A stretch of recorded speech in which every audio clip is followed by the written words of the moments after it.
کتونکو سلامونه کوم الاب خان شیرپوی یم کیمرامین ناصر یاسر خان د څنګ کې راسره ولاړ دی مسرت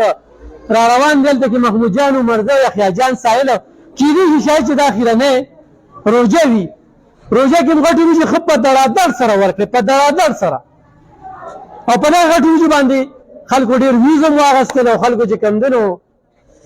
په لایک هم واخیستل او لویې کیسې قطار یې وکړې خو د دې غټو وریجو اهمیت دی تورسرو ته معلوم دی یو تپوس به صرف کوم د دې افغاني ترور نه او دا د دې د لاسه یې ټول له ورکوم راشي خوا دا افغاني ترور چې کومه ده تاسو سمه بوجي ډکه کړه دې دومره کپړې کوټیان هم دي جامې هم دي او ښه پوره کار دی وکړو ښه خلک وایي چټاکې وریجې الف خان ورکوي او دا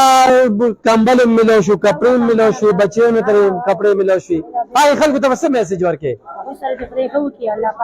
څوک چې پسې خبرې کوي چې خندا کوي وروسته چې دې نه نوڼی چوکه کوې که نه نو دا به وایې ښه صحیح ده ځه ځه راواله دا ونیسه دا ونیسه دا ونیسه دا ونیسه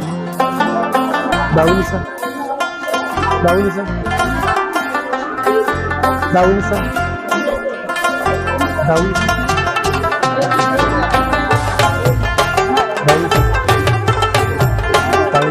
درنه مثال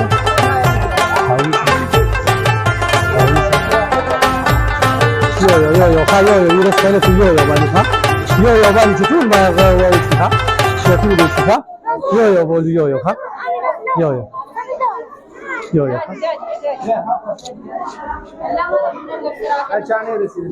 داول راشله تمام افغاني خور کوم دی بلا ته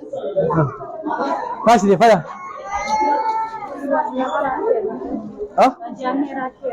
دي له جامع ورکا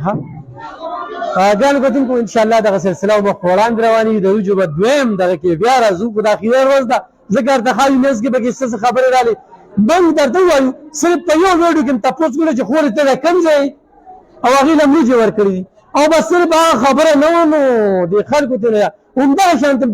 د درو کال نه ورکو دا خلک راځي ډېر په شوق سره وړي خو بدرایي باندې خلکو ویډیوګانې وکړي الله دې ورسره پیشي الله دې ورسره پیشي زه ورته بخشش ورته کوم لا ډېر خلک وي ما پم کا قسم په خدای خو ما پم کما هاري دا ګوره دا د عبد الله زی د دونه غټ شاپینګ وکړي خلاصه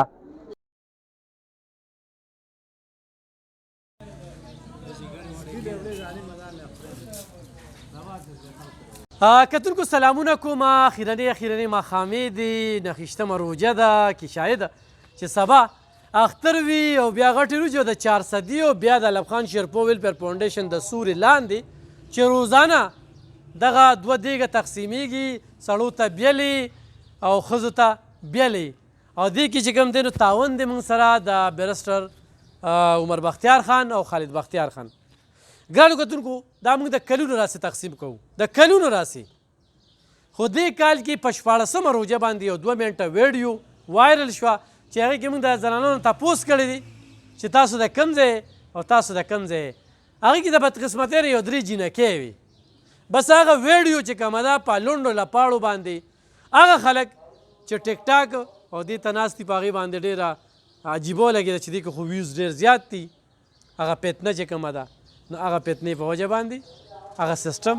روان شو نو دا روجې ورکوي یو کس له صرف تاسو ته ښځې په نظر راځي ځکه چې هغې کې جینکۍ وي چېرته هم درته سړي په نظر رانلل چې روزانه راځي او دا سړي یې له وزې مخه دغه وزې مله چې دغه شي نو بیا به ځای چې ټول له ورکو دې نه مخکې چې کوم دی نو هغه مونږ یو تقسیم وکړو چونکې دا ریکارډ پروګرام کو په دې باندې چې مونږ سره لایو موبایل کې چارج نو انشاءالله دا سلسله به چې کومه ده نو مخ په وړاندې بوځو یو دغه یو چې چا نی اخیستی یو له ورکه او هغه ملګري چې اوس راځي وام غسته که نه ځای او تاسو ځای ما ورته ور مو کړل او خو بیا نور خلک هم راځي نو دا سیسټم ګرانو کتونکو دا روان وي یو وارې زه بیا وایم چې الف خان شیرپو ویلفیر فاونډیشن نه یوازې دغه چاولو تقسیم کوي بلکې دې سره سره چې کوم دی نو کپړې پیزار چاولې اوړه چې چینی غوړي وچه سودا هغه خو هم دغې خلکو ته تقسیم وکړو نو انشاءالله دا سلسله به موږ مخ په وړاندې بوځو دا به روانې موږ به لږ شانتې سټاپ شو